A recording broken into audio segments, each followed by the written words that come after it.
everyone! Today, we're going to show you how to play Adamastor, a game by Orlando Sa, illustrated by Jorge Tabanera, recommended for ages 14 and up, playable solo with a playtime of around 30 minutes. The goal of the game is to lead your crew to the final destination for the greater glory of your kingdom. You can do this either in a single game of the classic mode or in a 3-scenario campaign. In this video, we'll explain how to play the classic mode. To play in campaign mode, check the campaign book. Setup. Place 3 random regular map cards face down in a row and flip over the leftmost one. Then place a final destination map card face down at the far right of the row. These cards form the map you'll be sailing through.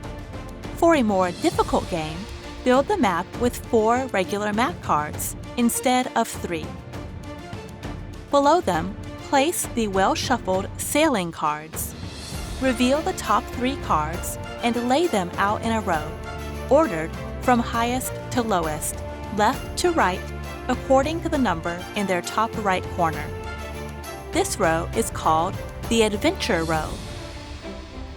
Then, draw the top 3 cards from the sailing deck to form your starting hand. Shuffle the encounter deck and place it with its encounter side facing up next to the first map card. Set the multi-purpose tokens to one side of the game area. Lay out the game turn card, navigation costs card, weather card, events card, and experience card as shown here and on page 3 of the rulebook, though you may adjust their positions if you prefer. Place 1 multi-purpose token on the space of the weather card that matches the combination of weather icons shown in the top left corners of the cards in the Adventure row. Take as many tokens as the weather card allows for actions. Finally, place the ship on one of the semicircles along the left edge of the revealed map card. How to play. Each turn of Adamastor is divided into 4 phases. 1. Sunrise. 2. Actions. 3. Events. 4. Sunset. 1. Sunrise. This phase is skipped on the very first turn of the game. Starting from the second turn, perform these 2 steps at the beginning of every turn. A. Draw the top card of the sailing deck and add it to the Adventure row so that there are again 3 cards. After each sunset phase, as we'll see later, only 2 cards remain in the row. Reorder the Adventure row from highest to lowest, left to right if necessary. B.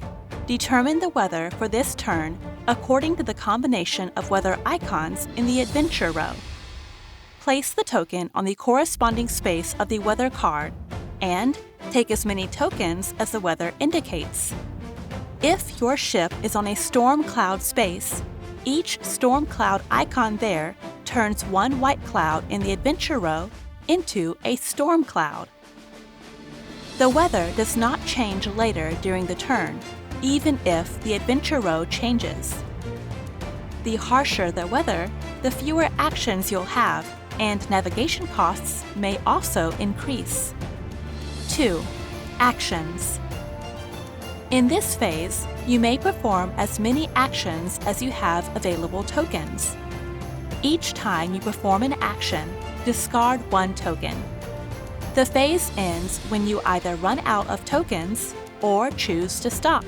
If you still have unused tokens at the end of this phase, you must discard them. You may repeat actions as often as you like. The 3 types of actions are: Draw a card. Draw the top card of the sailing deck and add it to your hand. Swap a card. Swap 1 card from your hand with 1 in the Adventure row. Reorder the Adventure row if necessary. Navigate. Discard any number of cards from your hand to gain their navigation points. The total is your navigation value for moving on the map. Place the discarded cards face up in the discard pile in any order you wish. Each type of space has a navigation cost. An empty space costs 2 navigation points. Fog or island spaces cost 3 navigation points. A space with currents costs 1 navigation point if you move with the current, or 4 if moving against it. For example, if the ship enters the black arrows, it costs 1 point.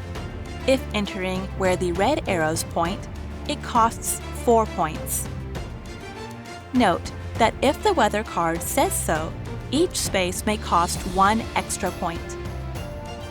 Unused points are lost. When you reach a semicircle on the right edge of a map card, reveal the next one. When you do, you may discard additional cards from your hand to use their navigation points to continue navigating within the same action. Some spaces show an anchor symbol. These indicate an encounter space. To trigger it, you must end your movement on that space. If the anchor is in the sea, it's a sea encounter. If it's on land, it's a land encounter. When you end movement on such a space, follow these steps. 1. Gain morale and experience. The sailing deck represents the crew's morale. When you gain morale, return cards one by one from the top of the discard pile to the bottom of the sailing deck for each morale gained. The amount of morale and experience gained depends on how many encounters have already taken place on that map card. First encounter, gain 1 morale and 1 experience. Second encounter, 2 of each. Third, 3 of each. Place as many tokens as experience gained on the experience card.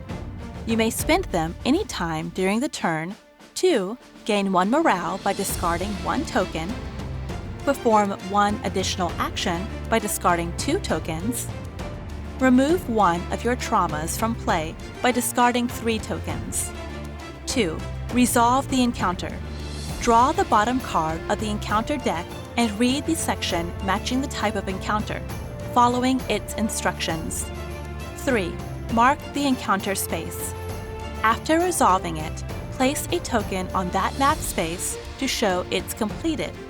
You can still navigate through it, but no further encounters will occur there. 3. Events. Check the events card and, one by one, from top to bottom, see if their conditions are met. To do so, look at the threat and motivation icons in the adventure row, as well as the icons on your trauma cards. Each event can only be triggered once per turn. The events are: learn a skill. If there are 2 or 3 motivation icons in the adventure row, you may learn a skill from 1 card in your hand that requires the same number of motivation icons or fewer. Place the card horizontally in your play area, showing the skill. Crew unrest. If there are 5 or more unrest icons in play, discard the lowest value card in the adventure row. If it's a trauma card, place it horizontally in your play area, showing the trauma. If it's a skill card, discard it. Then, add a new sailing card to the adventure row and reorder if needed. Disease outbreak. If there are 5 or more disease icons in play, lose 1 morale for each of your disease traumas. The discarded cards are removed from the game. When losing morale, discard cards one by one from the top of the sailing deck for each point lost, placing them face up in the discard pile, even if this event says to remove them from the game. Exhausted sailors. If there are 5 or more fatigue icons in play, lose 3 morale. Mutiny on board. If there are 3 or more icons of each trauma type in play, unrest, disease, fatigue, you immediately lose the game. 4. Sunset. Discard the lowest value card in the adventure row. If it's a trauma card, place it horizontally in your play area, showing the trauma. If it's a skill card, discard it. If you have more than 3 cards in hand, discard until you only have 3, winning or losing the game. You can only win if you reach the final destination. You lose in 2 possible ways. If the crew becomes demoralized, meaning the sailing deck is empty and you must draw a card but cannot. Or if the crew mutinies during the events phase. And that's it for this video explaining how to play the classic mode of Adamastor. For a more immersive experience, check out the campaign book to see how your crew evolves across 3 voyages. Ready for adventure?